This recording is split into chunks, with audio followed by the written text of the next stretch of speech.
How to update Windows 11. In this video, we'll discuss how you can update your Windows to the latest version, which is Windows 11. In order to do that, click on the keyboard on the actual icon for the Windows, and from there you should be able to see this. Proceed to click onto the settings option. Now, once you're in the settings, you should be able to see all kinds of settings that you can utilize.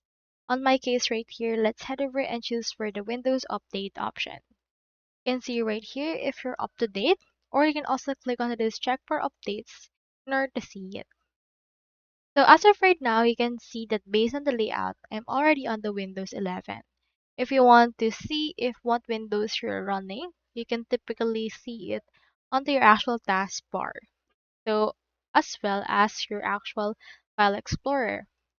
You can also head over right here into the about page of your actual PC. Let's search in here for the about your PC option, and from in there you can see right here what kind of Windows you're running. As you can see, we're running Windows 11, and if you're not there, you can head over to just Windows Update, check for updates, and then update to the latest version.